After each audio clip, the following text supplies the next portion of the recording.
Welcome to Acuity Acumen, the leadership podcast hosted by me, Deanna Armstrong. Hit subscribe and learn how great leaders think, decide, and show up like a boss. Welcome to Acuity Acumen, where we illuminate leadership and inspire change. I am your host, Deanna Armstrong. Today's guest is a leader who is not just running a business, she is rewriting the rules of what it means to lead in wellness. Lisa Williams is the CEO of Hello Again, a cannabis-based wellness brand designed to support women through menopause, hormonal changes, and the everyday demands of life. From boardrooms to branding campaigns, Lisa has taken on one of the most under-discussed topics in healthcare, midlife for women, and built a brand that is unapologetic, elegant, and radically honest. But before we explore the product, we began with the leader. Lisa's story is one of courage, clarity, and conviction, qualities that helped her turn an idea some found taboo into a brand that is trusted and transformative. In this conversation, we talk about leading in uncharted spaces, building brands that advocate, and why silence is the last thing women need more of. So join me in welcoming Miss Lisa Williams. Welcome to the show, Lisa. Deanna, thank you so much for having me. I'm so excited to be here. Good. Well, we're excited to have you. And Thank you. I think you can introduce yourself to the audience way better than I can. So can you just tell us a little bit about who you are and Sure, and why you you're did a here great today? job. Thanks. So I am the CEO of Hello Again. I acquired the brand last fall, and deep personal reasons why, and we could go into that as well. But I'm an entrepreneur, I'm a mom, I'm a friend, I am an advocate for women's rights and passionate about women's wellness. And I'm excited to share my story with you.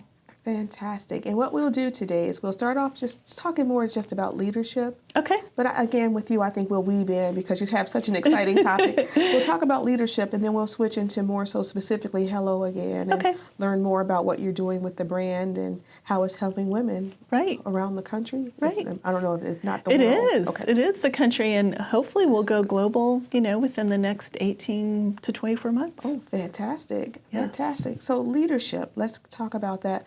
What does leadership mean to you, and what are some of the key things that have shaped you as a leader? So I'm going to go back several years before I invested 100% into being an entrepreneur, and I worked in corporate America. Yes. And I worked for, this is sad for me to say, but I worked for a bunch of women that were unempowering and unkind. And it was very frustrating. They were leading somewhere in the neighborhood of 12 to 15 other women.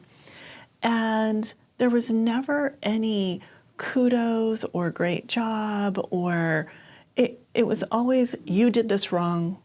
And just, I think that mentality that women kind of think of when they think of other women is that cat fighting and infighting. Yes, that's not good. And that jealousy.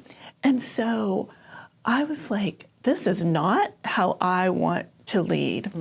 I took this course by John Maxwell. Yes. And it was all about leadership and empowering and how you lead from the bottom up rather than the top down.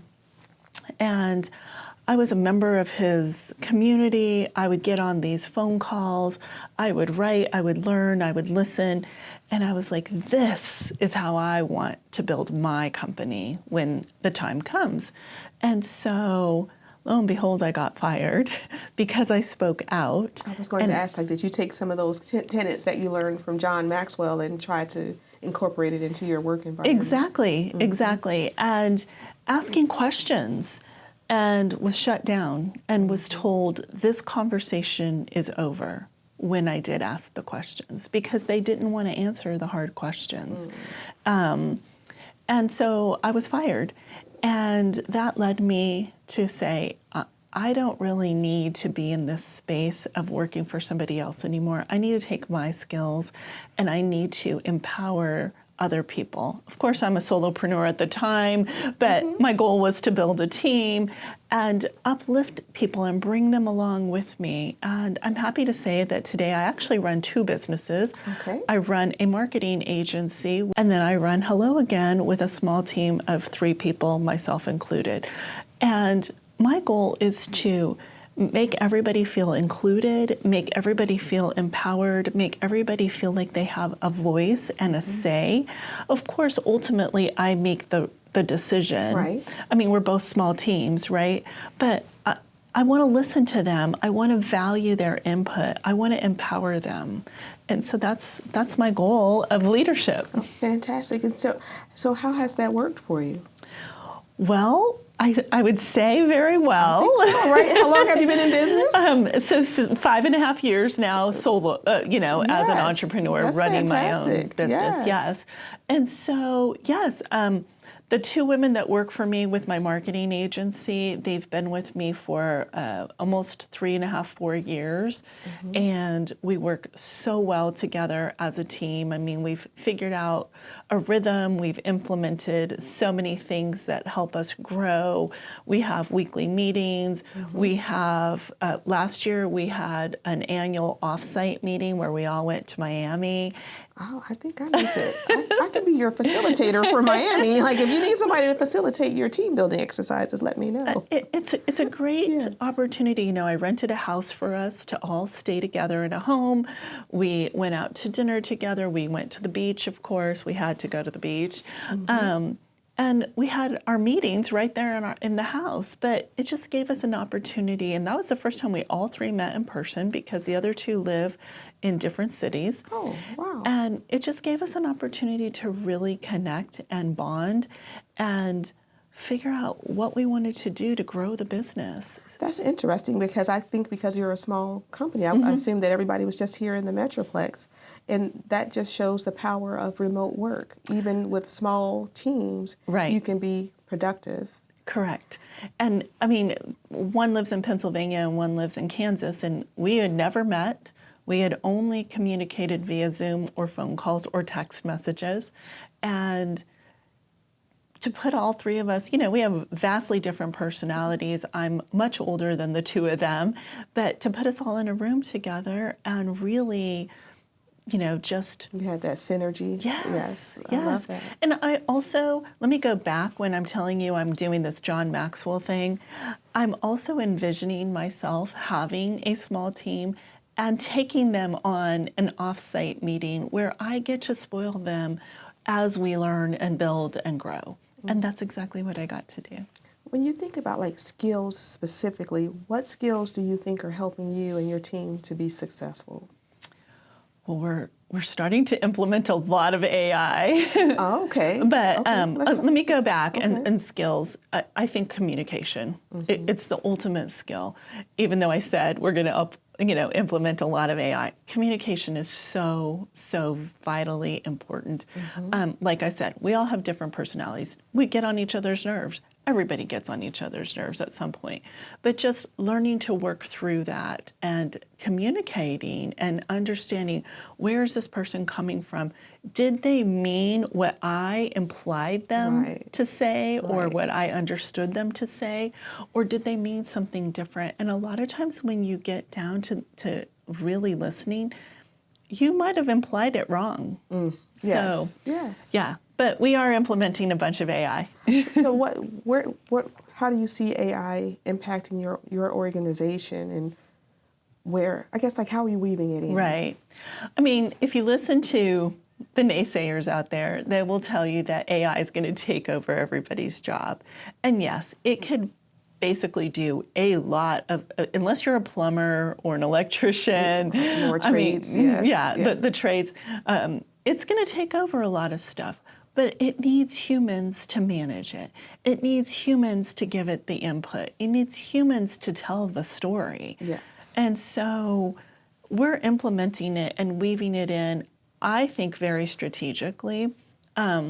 We call, on the Hello Again side, we built an entire C-suite of executive leadership, and we call them our second brains. And so basically, they don't give us information unless we go and ask for it, and unless we give them the right input to give us the right output. So, I love going to AI and saying, hey, we're working on a branding campaign, or we're working on changing our messaging, and here's some ideas that we thought through. How does that resonate with, what you have in your bank, your database? Right, which is huge. It's huge because it's vast. Like versus doing an advisory board, some different type of research, you get it like that. And I love it, and I think it's so important. The other thing, Deanna, is it allows us as humans to not do work that we've done for hundreds of years that require time, and it allows us to be creative thinkers and critical thinkers, which I feel like has been stripped away from us. We are born to create. That is our mission purpose in life. And if we could strip away some of the nuances and some of the minutia and really create, oh my gosh, what a beautiful world this would be. Absolutely. It's taking everything to a different level. And I always say you have to be careful of like inherent bias, but AI is getting smarter and smarter. And we had been talking earlier with a couple of other people about building your own board of directors. And look at you built a virtual board of directors. We did. Right. We did. I mean, we have everything from a CEO, CMO, head of growth, head of customer success, head of technology. I mean, we built it all, the whole thing. Yeah, that's awesome. And then, so when you look at your brands, I think you have to be on the leading edge from a marketing perspective. So you've probably been in social media for a long time and leveraging those avenues as well. Do you see those two coming together from an AI perspective and a social media perspective too? Oh, yes, definitely. I mean, we already use it a lot right now to create our messaging, to help us create our graphics and our content. And, we have smart tools out there that schedule, and, you have smart tools out there that when it says drop yes, and we instantly give you the guide or the email I see that or a whatever. lot. Yes. I mean, those are all smart tools and AI working. I had a conversation with Amazon today about returning a purchase, and half the conversation was with AI before they put me in touch with a human. And so it's already integrated into our life. And I do think that with social media, what my hope is that it brings us away from social media, honestly, and brings us more into conversations and connection in human, because we're going to crave that. Yes, and we there's a thing right now, because like you mentioned earlier, the fear that AI will take my job, right? But computers are getting better at being computers, and we have to be better at being human. And those soft skills, like we were talking about, the communication skills, the empathy, the self-awareness, because a lot of the stories that you gave, that was part of becoming more self-aware of how what I do impacts somebody else. So those are definitely key things that I see will continue to happen. And when I think about you too, you're working in an area that is kind of taboo in two ways. One, women's health. You don't get a lot of people don't really focus on women's health. And then two, also the cannabis industry. Right. So two different paths. But let's talk about the women's health piece first, because we met at a women's health event. Right. The Shift event. Yes. For women in midlife. What drove you to this particular demographic? Me. I am the poster child for menopause. So let me back up, and this story that I'm going to tell you is why AI cannot take over what we do as humans. So mid-40s, I ended up having a hysterectomy because I had large fibroids in my uterus that were causing a lot of heavy bleeding, just all kinds of problems for me, which then within a couple years, I started going into perimenopause. And I'm also going through a very traumatic divorce at the same time. So I remember calling my OBGYN and going, I'm sure it's a lot of what's going on in my life, but things are just not right. I don't feel like myself. I feel off. For me, at that point, I was losing a lot of weight. I know it was the stress from the divorce. I couldn't concentrate. I was sitting there searching my brain for things that I knew but couldn't remember. And so that was the beginning of perimenopause. I also started feeling hot flashes and mood swings. Let me fast forward through that process and get to where I am now 50, and menopause has started to really kick in. And I was engaged to be married, and my fiance was killed in a car accident. Oh my gosh, Lisa, you're getting ready to make me cry. I'm so sorry, and I touched my microphone. I'm in trouble. See, that's why I'm like, oh, my heart. Okay, yes. I'm sorry. I didn't know that part. I'm sorry to hear that. So you have these traumatic events that go on in your life, and then you throw on top of that, everything that's going on with your body. Right, the pathophysiology right. of aging, yes. Right. And, I had to take a step back. I was having UTIs like crazy. I was having painful sex. I had low libido. I had vaginal dryness. I mean, all the things that nobody ever talks about. And nobody ever told me that was all part of menopause. That process. That process. Yes. I had no idea that UTIs, frequent UTIs, were part of menopause. I got frozen shoulder. I could not lift my arm above probably my waist for a good year to year and a half. I mean, there were so many things that I didn't know what was happening that were happening.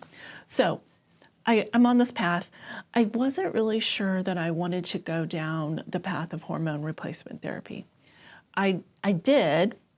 It worked. You did it, okay. I did. Okay. It worked, but there were still things that weren't completely balanced within me.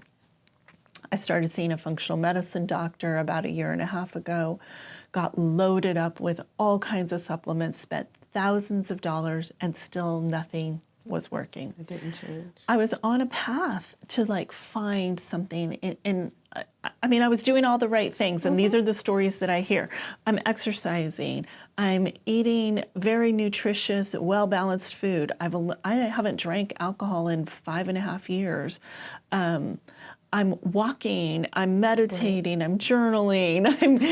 But it's this hormonal disruption in your body that's making all that challenging. It's screaming at you. Yes. And it doesn't matter what you're doing.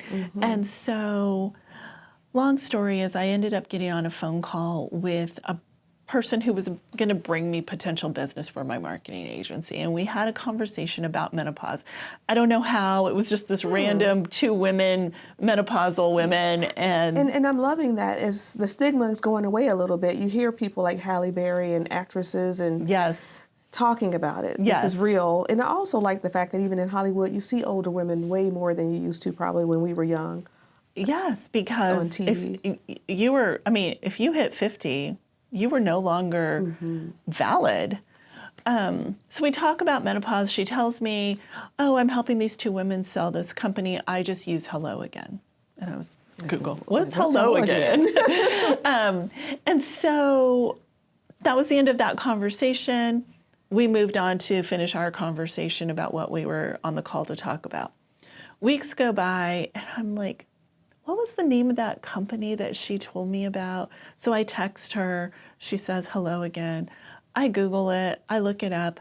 And I go deep diving into the brand, what they are, what they do. They're vaginal suppositories made with cannabis to support women through menopause, sleep, periods, different phases of their life. And fast forward, I'm on a road trip with a friend who is my now business partner. And I said, I'm really interested in this random brand called Hello Again that happens to be for sale. And I don't know why, but it really is speaking to me. And he has gone into M&As and venture capitalism and all of that stuff. And he says, let's get on a call. And we did. That was in May of last year, 2024. I call it my summer romance, because between May and September, that's all I did for weeks on end, is get on calls with them, form the M&A agreement, the mutual part, So you were all in. All in. So had you tried the suppositories before? Yes. Buying in? So so you knew that. I knew. Like, so they this send me works. they Okay. send me some samples. I try it. I monitor my sleep with my Aura Ring.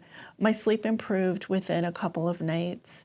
I started to feel good. My mood started to feel better. My shoulder started to feel better, and nothing was working.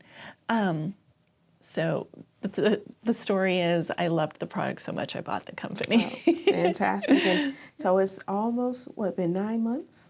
So we signed the agreement in September of 2024, last year. Mm-hmm. It was originally sold in dispensaries in California. It had legal marijuana in it, THC. And when I tried the product, I knew that we needed to have it available to women everywhere outside of a dispensary. It's a great product, wrong distribution channel. You and I are not going to walk into a dispensary and claim all these, I have frozen shoulder and I have vaginal dryness, and Right. I don't and want talk, and talk to a 25-year-old bud tender who's going to go, you want some gummies? And so I knew that we had to go nationwide. I knew it needed to be sold direct to consumer via e-commerce. So in February, late February, early March, we launched our e-commerce site, our website. Not without problems and issues, everything. I wonder about the regulatory piece of it, because I ironically, I have a friend of a friend who does accounting for cannabis companies, because it's a totally different set of federal regulations that you have to adhere to. Yes. So I can only imagine from an e-commerce perspective, how does that work? So did you take that active ingredient out and switch it with something else? We did. So we decided to make it legal hemp. So it is full spectrum CBD. And then we have botanicals that are in there. So each formula, period, sleep, menopause, has very specific botanicals that really benefit or help with each of those symptoms. So for example, Lang Lang, lemon balm, and they're all natural. They're 100% organic. There's nothing else in there. It's a cocoa butter base, cannabinoids, which are the CBD, and then we enhanced it with minor cannabinoids. So for instance, I'm going to talk about the period ones. What's a major and a minor? Yeah. Okay. So the major ones are THC, which everybody knows as a psychoactive, gets you high, and then other major one is CBD. Okay. There's minor cannabinoids. There's thousands of them. I'm learning, guys. I'm learning too. Okay. I mean, this was a huge education process for me. So minor cannabinoids are very specific for certain ailments and certain benefits. So for instance, in the period formula, we have CBD. Well, the CBD helps relax you. So it's going to help relax your pelvic floor. So that helps with cramping. It's going to help with cramping. It's going to help with mood swings. It's going to help with anxiety. Okay. It's going to just bring an overall calm to your body. CBG is really known for an anti-inflammatory. So again, reducing that inflammation. And it's right in your pelvic area where women need it the most. I mean, this is where all of our trauma, drama, everything lives, is right here. More localized versus doing a system. It's probably still systemic, but the way it's well, and it's not passing through your liver. Okay, it's not. Okay. It's not passing through your digestive system. Okay. So going back to the original formula where it did have THC, you didn't get high because it wasn't passing through your liver. And now, again, it's not bypassing through your liver. So the bioavailability of the product is probably 80% versus something that's like 20% when it passes through your digestive system. Right. And so in bioavailability is the amount of product that's available in your system. And a woman's vagina has mucosis, and so it gets absorbed into your vaginal walls very quickly, versus if you take something and you have to digest it, if you take something orally, it takes a while to actually reap the benefits. So what are some of the challenges that you faced in this journey, on this journey? Okay, so the way I look at it is menopause and cannabis are on the same trajectory of forbidden, no, don't talk Isn't that about. something? It Yeah, is, and I have something. both of them, right, in my product. Right. But all women who live long enough are going to go through menopause. Every woman is going to Yes. go through menopause. Yes. Yes. And I mean, I remember my mom having hot flashes and being kind of crazy, right? Like, I didn't think it was real until I was sitting across from my sister at my niece's graduation, and one of my sisters had burst out into a little sweat. I'm like, oh, is that real? Menopause is It's real? real. Like, It's Mom real. wasn't crazy? and my Lydia E. Pinkham? my mom didn't talk about it. No, it was nobody. it was taboo. Well, and I'm sure, as you probably know, they were prescribed some kind of antidepressant or anti-anxiety or something and told, this happens to everybody, go home and deal with it. Mm-hmm. And I think our generation, Gen X, and the upcoming generations are more vocal and talking about it like, hey, yes, this is a natural part of life. This is something that every woman goes through. And let's have the conversation. How can we support each other? How can your partners support you? I go to the events like The Shift all the time, and I hear women say, you know, my libido is low, I have vaginal dryness, I love having sex with my partner, but I'm just not finding that I'm in the mood. And so these are conversations that we need to be sharing with our partner. These are conversations we need to be talking to other women about. What do you do? How do you handle this? How can we support each other? And just bring those conversations to the forefront. Do you find that people are doing that? Because I know you mentioned we had that you're on the trajectory with 2 taboo things. So Yes. we're diving into the menopause piece. How open are people to having the conversation? And then I don't know if you're at the point where you still need other investors. Like, how is it to even get support and the funding that you need because you're talking menopause? Right. So because I'm in the space, I feel like the conversation is ongoing and people are talking about it. But that's because I'm invested. I'm diving into the space. I see the women on social media. I go to the events. I hear the conversation. I don't know outside of that echo chamber how much it's talked about. So that would be interesting because I'm too invested in it Right, to pull myself out and know what other conversations are going on about menopause.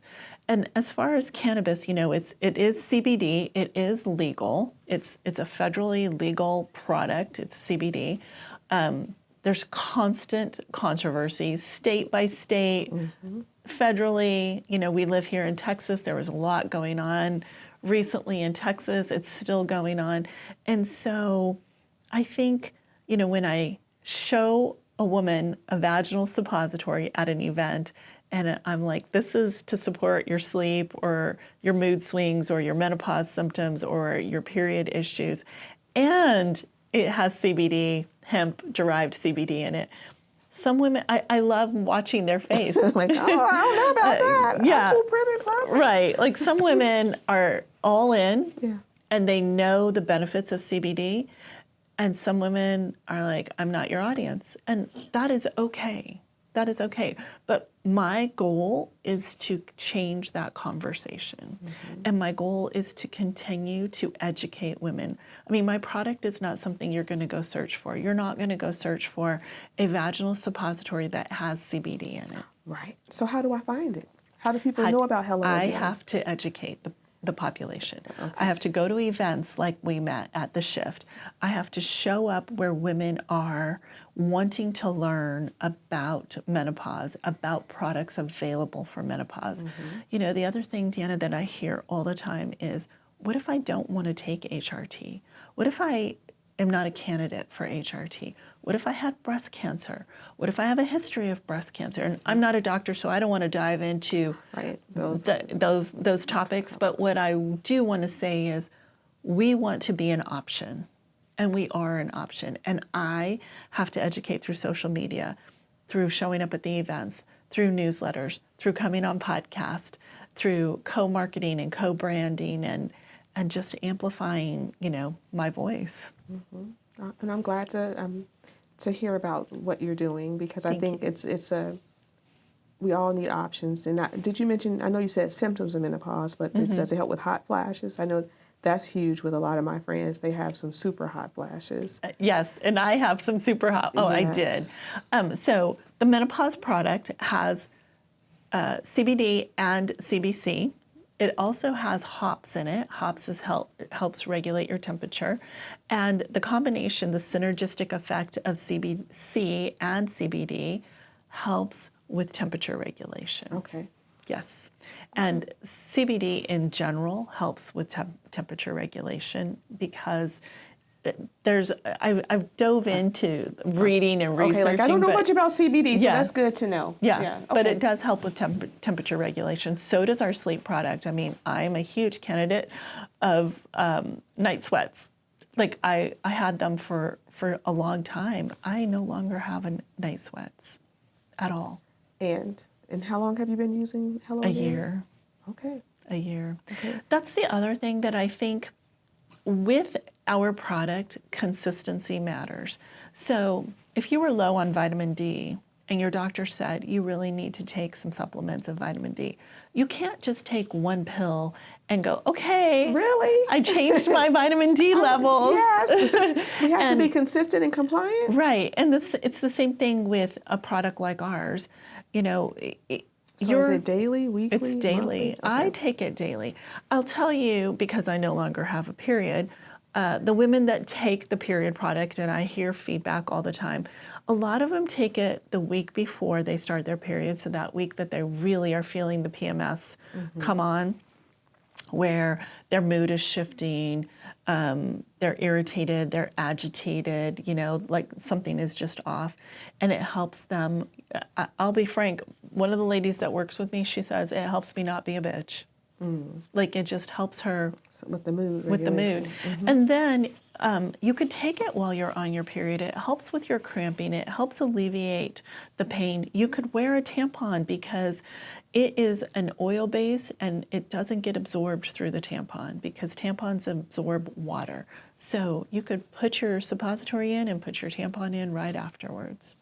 Fantastic. So you're still on this journey, not 1 year yet. Yes. So when you look ahead 5 to 10 years, what do you want to say that you've accomplished with Hello Again? Well, I'd like to be global, so I would like to be able to spread this to other countries so that more women could have access to the product. I would like for more women to really understand the endocannabinoid system and how you could really achieve balance with cannabinoids, CBD, THC if they choose to, the minor cannabinoids, and how it brings balance back into your system, and how it's a natural plant found in nature. And when we put it in our body, we already have cannabinoids in our body. It brings everything back to balance. So I'd love to be, I'd love to make sure that education is out there. And also understanding that we have options. And everybody needs a cocktail or a recipe that works for them. My recipe doesn't work for you, your recipe doesn't work for me. It's a combination of everything. So Hello Again, I would love for Hello Again to be part of a woman's cocktail, a woman's recipe, a woman's, daily ritual, to make them feel better, to make them feel balanced, to make them feel level-headed, clear-headed, to take that a little bit of emotional edge off of them. That's a lot. It's a lot. When you talk about all that you're doing, that seems like that could also be heavy. It's heavy. Right? So as a leader, how do you keep yourself grounded and motivated? So self-care is really vital to me. I was listening to a podcast on the way over here. And are you familiar with Esther Perel? Do you know who she is? She's a sex therapist. And she was talking about how we have taken self-care too far. Like, it's all about self-care. It's all about me. It's all about me. And that she wants to bring in, like, it also is about community.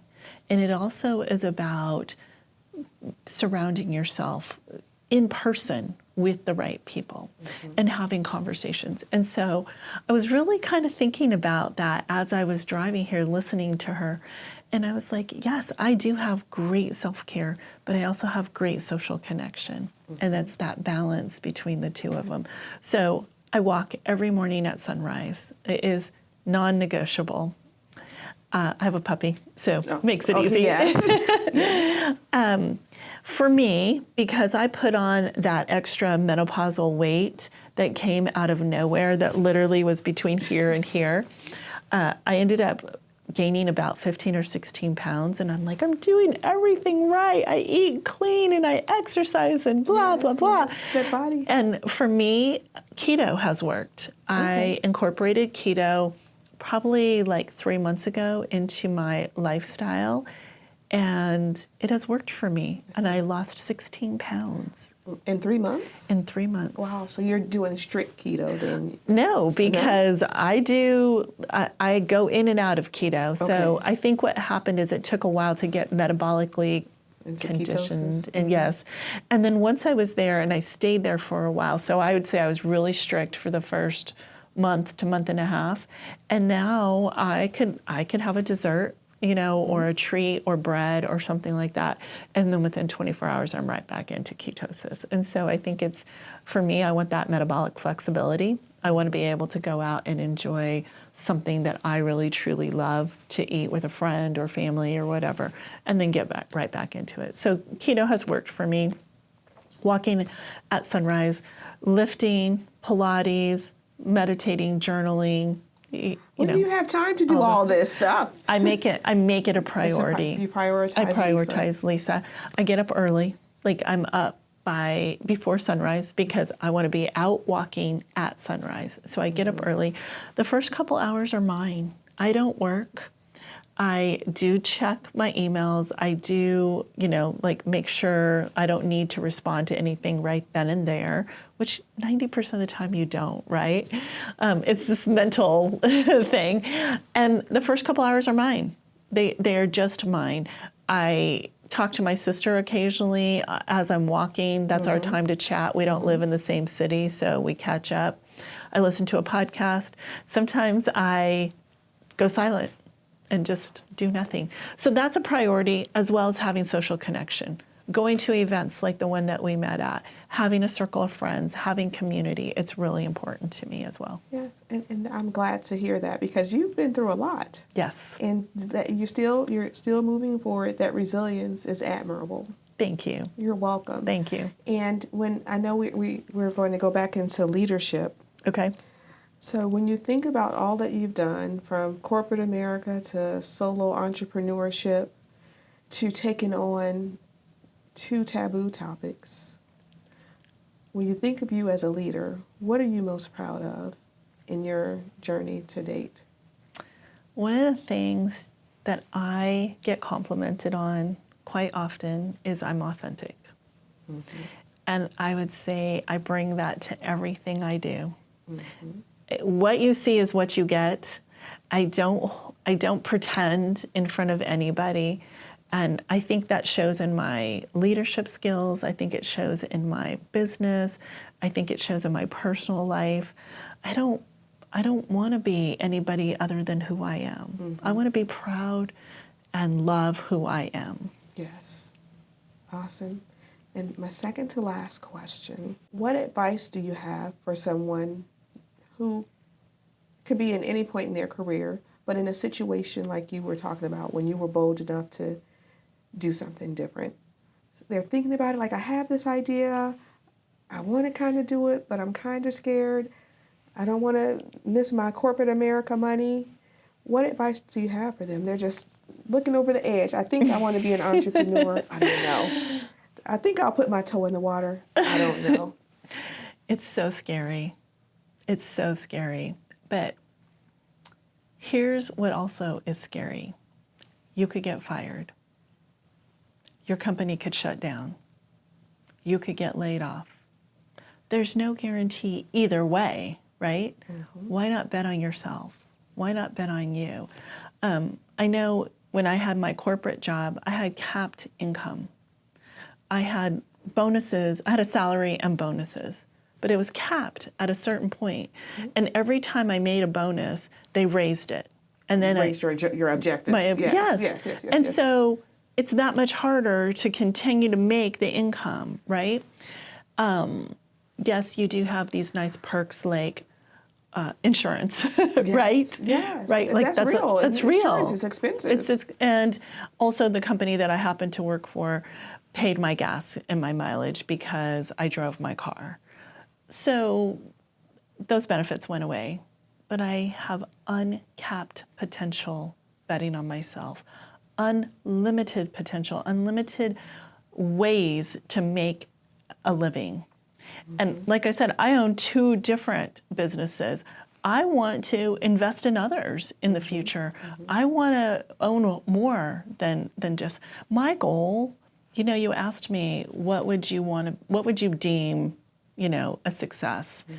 I want to have enough capital to go invest in other women and not only use my capital to invest in them, but use me as a mentor to guide them, to help them. Your lived experiences. My experiences, yes. And so I think that all kind of just ties in to, it's not as scary as you think. It is scary. It is. Don't people always ask you, why did you do that? How did you do it? Weren't you afraid? I was afraid. But it's something in some people that they're willing to dive in. I am a jump with 2 feet into the water kind of person. Yes. And not everybody is like that, right? We need all the personalities. We do. And I will dive right in and then I'll look back and go, oh, did I make the right choice? Yes. Yes. But I also I believe in manifestation. I believe in visualization, and I'm constantly seeing the path forward. And if I could constantly see the path forward, and this is the advice that I would give somebody who's dipping their toe, is see yourself doing it, visualize it, make it happen visually, and put it in your head, and it's going to lay out. It's going to come to fruition for you. Awesome. I love that. And before my last question, is there anything else that we haven't covered today that you want our audience to know about Lisa Williams? I think you did a fabulous job of asking me questions. I feel like I talked so much, so thank you for allowing me to share. I think, I'm a lifelong learner, and I don't have all the answers. And I want to continue to learn, and I want to continue to pour into others, and I want others to pour into me. And I'll leave it at that. I think that's where I'll stop. Awesome. Thank you. And my last question, we have this blooming biotech industry here in Texas, and what would you want your role to be from a Hello Again perspective in this life sciences tech sector that's blooming?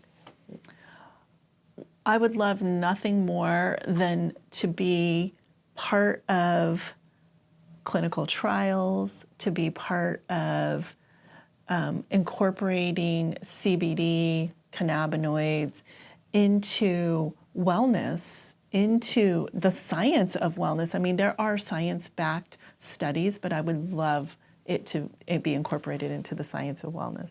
All right, awesome. Well, thank you again. Thank you. We really appreciate you. Lisa Williams reminds us that leadership is not just about launching a product. It's about challenging what people are afraid to talk about and standing firm in your message, even when it makes others uncomfortable. Her work with Hello Again is proof that bold leadership can change industries and change lives. If this conversation sparked something in you, share it. And follow Acuity Acumen for more stories of leadership that are as fearless as they are focused. Until next time, thank you for listening to Acuity Acumen, where we illuminate leadership and inspire change. Thanks for joining us on Acuity Acumen. I hope you found today's episode filled with insights that inspire change and drive your leadership forward. In a rapidly evolving industry, your role as a leader is crucial. If you enjoyed this episode, remember to subscribe to our YouTube channel and follow us on Apple Podcasts and Spotify to catch our upcoming discussions. This podcast is proudly sponsored by Armstrong Walker Coaching and Consulting. Are you ready to elevate your impact? Reach out for personalized coaching or to explore Acuity Acumen Leadership Institute. Together, we can illuminate leadership and inspire change. Keep leading boldly and making an impact. Until next time.